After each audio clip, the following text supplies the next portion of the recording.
Hello नमस्कार दोस्तों, मैं आपका दोस्त विपिन चौधरी आज आपके लिए लेकर आया हूँ 10 years of Modi the incredible transformation of India infrastructure from road and railway की वीडियो है ये। देखते हैं, आइए इसमें देखते हैं कांग्रेस के राज में और बीजेपी के राज में कितना काम हुआ है, दोनों में कितना अंतर है, किस किस ने अपने देश के लिए क्या क्या काम किया है। तो ये सब कुछ आपको वीडियो में देखने को मिलेगा। करते हैं वीडियो को स्टार्ट।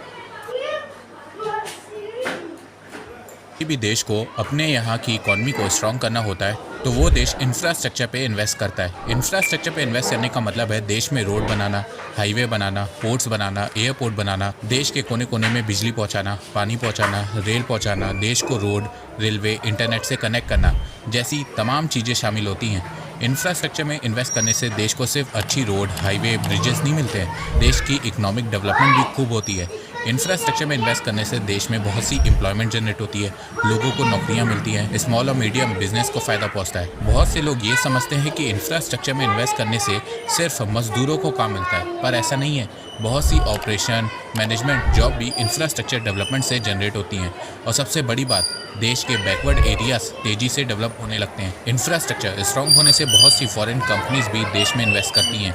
आज के समय दुनिया की जो टॉप इकोनॉमीज़ हैं जैसे कि यूएस, चाइना, जापान, इन देशों ने सबसे पहले अपने यहाँ इंफ्रास्ट्रक्चर में खूब इन्वेस्ट किया, जिसके चलते आज ये देश इकोनॉमिक पावर हाउस है। भारत की बात करें तो भारत ने शुरुआत के 40-50 साल इंफ्रास्ट्रक्चर पर ज़्यादा ध्यान नहीं दिया था, पर 1999 में जब अटल जी की सरकार बनी थी तब उन्होंने देश के इंफ्रास्ट्रक्चर को स्ट्रॉन्ग करने के लिए कई सारे प्रोजेक्ट लॉन्च किए। फिर 2004 में कांग्रेस पावर में आई तो उन्होंने भी देश में road, highway, expressway, rail, airport बनाए। पर फिर 2014 में जब बीजेपी पावर में आई तो उन्होंने इंफ्रास्ट्रक्चर को अपनी प्रायोरिटी बना ली और इंफ्रास्ट्रक्चर में हैवी इन्वेस्ट करने लगे, जिसके चलते भारत में तेज़ी से road, highway, expressway, airport, ports बनने लगे। तो नमस्कार दोस्तों, स्वागत करते हैं आपका चार्जिंग पॉइंट हिंदी में।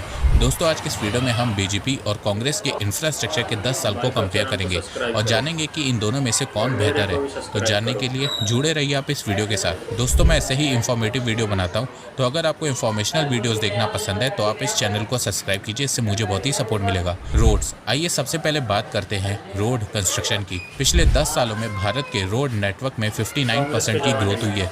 2014 में भारत का रोड नेटवर्क 54 लाख किलोमीटर था, जो अब बढ़ के 67 लाख किलोमीटर हो गया है।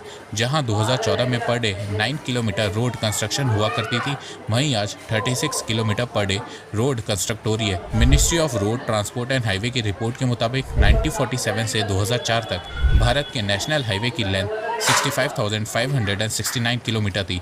कांग्रेस के 10 साल 2004 से 2014 के दौरान 25,718 किलोमीटर नेशनल हाईवे बना और टोटल नेशनल हाईवे की लेंथ 2014 तक 91,287 किलोमीटर पहुंच गई थी।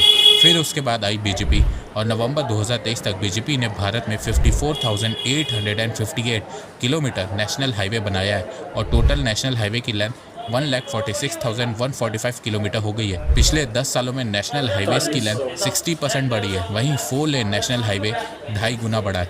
एक्सप्रेसवे की बात करें तो 2004 से 2014 के बीच भारत में सिर्फ 760 किलोमीटर एक्सप्रेसवे बना था, वहीं 2014 से 2024 के बीच भारत में 4500 किलोमीटर एक्सप्रेसवे बना है।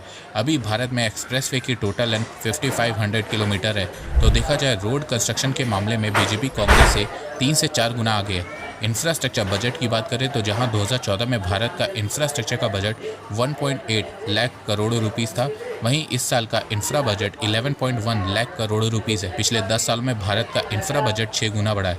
बॉर्डर इंफ्रास्ट्रक्चर की बात करें तो पिछले 10 सालों में बीजेपी ने इंडिया चाइना बॉर्डर पे 90 इंफ्रा प्रोजेक्ट बिल्ड किए हैं, जिसकी कॉस्ट 2,900 करोड़ रुपीस है। 2014 से भारत के बॉर्डर इंफ्रास्ट्रक्चर में स्पेंडिंग 4 गुना बढ़ी है।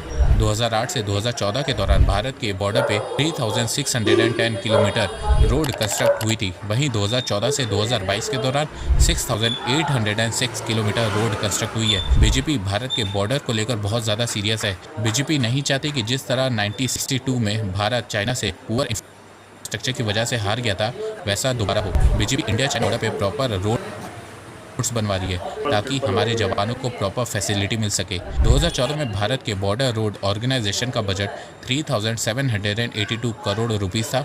वहीं 2024 में यह बढ़ के 14,387 करोड़ रुपीस हो गया है। रेलवेज की बात करें तो 2004 से 2014 के बीच भारत में 5,000 किलोमीटर रेल इलेक्ट्रीफाइड हुआ था। वहीं 2014 से 2024 के बीच 44,000 किलोमीटर रेल इलेक्ट्रीफाइड हुआ है।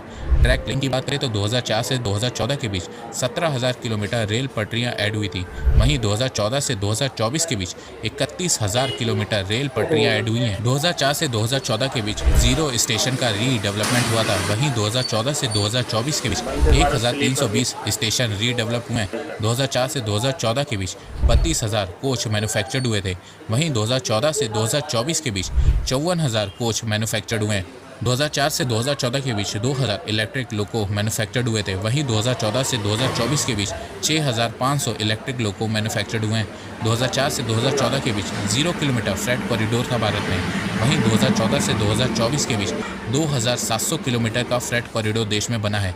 मेट्रो की बात करें तो साल 1984 में भारत में पहली बार मेट्रो कोलकाता में चलाई गई थी। 1984 से लेकर 2014 तक भारत के सिर्फ 5 सिटीज़ में मेट्रो थी और आज के समय 22 सिटीज़ में मेट्रो है।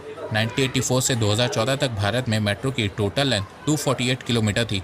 वहीं 2014 से 2023 तक ये 3.5 गुना बढ़ के 895 किलोमीटर हो गई है। भारत सरकार जिस स्पीड से मेट्रो का विकास कर रही है, 2024 के अंत तक भारत में मेट्रो का नेटवर्क 1100 किलोमीटर का हो जाएगा। इसके अलावा रेलवे को बेहतर बनाने के लिए बीजेपी देश भर में वंदे भारत ट्रेन चला रही है, न्यू फ्रेट कॉरिडोर बना रही है, बुलेट ट्रेन पे काम कर रही है, रेलवे को ज्यादा बजट दे रही है। 2014 में भारत का रेल बजट 45,000 करोड़ रुपए था। वहीं 2024 में यह बढ़ के 2.4 लाख करोड़ रुपीस हो गया है। एनर्जी की बात करें तो जहां 2002 में भारत की टोटल पावर कैपेसिटी 1,05,000 मेगावाट थी, वहीं 2014 में यह बढ़ के 2,45,000 मेगावाट हो गई थी। पर 2023 तक ये डबल होकर 4,16,000 मेगावाट से ज्यादा हो गई है। पिछले 10 सालों में भारत की पावर कैपेसिटी 70% बढ़ी है। तो सबसे अच्छी बात यह है कि भारत एनर्जी इंक्रीज तो कर रहा है पर उसमें रिन्यूएबल एनर्जी बहुत तेजी से बढ़ा रहा है। पिछले 10 सालों में ग्रीन एनर्जी कैपेसिटी भारत की 138% इंक्रीज हुई है। जहां 2014 में भारत रिन्यूएबल एनर्जी से 75 गीगावाट एनर्जी प्रोड्यूस करता था, वहीं 2023 में 180 गीगावाट एनर्जी प्रोड्यूस कर रहा है। 2014 में भारत के एनर्जी सोर्स में फॉसिल फ्यूल का 69% था, वहीं अब ये गिर के 57% हो गया है। मतलब जहां एक तरफ भारत ज्यादा एनर्जी जनरेट कर रहा है, वहीं दूसरी तरफ फॉसिल फ्यूल से कम एनर्जी जनरेट कर रहा है, जिससे भारत में पॉल्यूशन भी कम जनरेट हो रहा है। 2030 तक बीजेपी का टारगेट है कि वो रिन्यूएबल एनर्जी से 500 गीगावाट एनर्जी जनरेट करेगी, जिससे एक तो भारत की एनर्जी कैपेसिटी बढ़ेगी, वहीं पॉल्यूशन कम होगा। भारत की रिन्यूएबल एनर्जी में सोलर का बहुत बड़ा योगदान